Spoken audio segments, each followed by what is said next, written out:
you go to this cheap entertainment, you must remember that you got to take lots of money.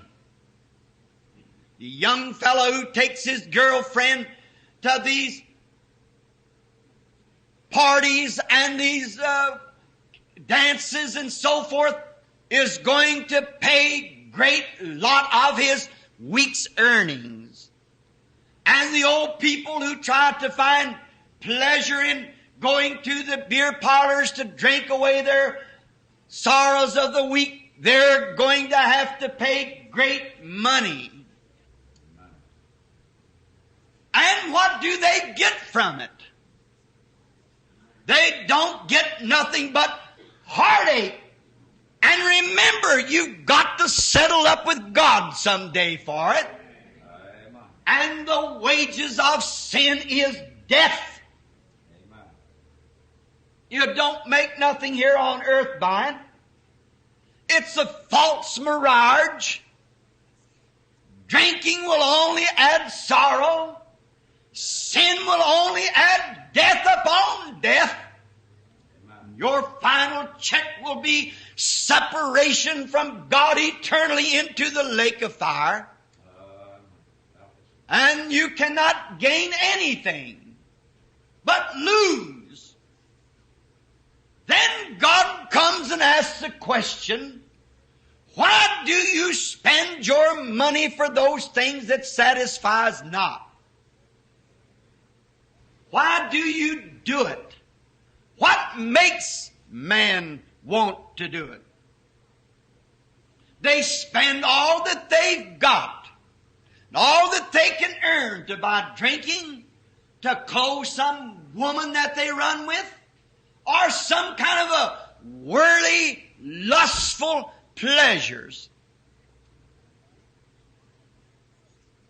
But we are told in the Bible and are bid to come to God and to buy eternal joy and eternal life without money or without price. Amen.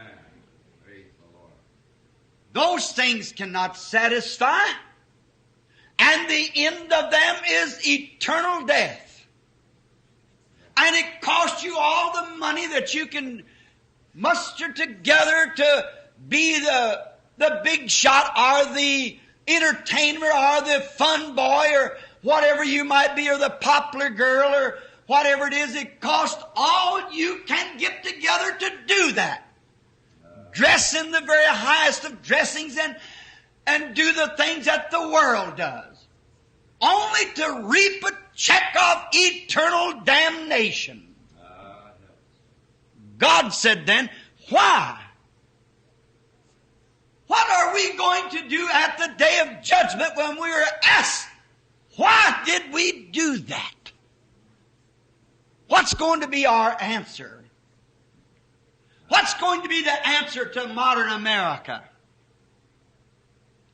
who says that they are a Christian nation, and there's more money spent for whiskey in a year's time than there is for food?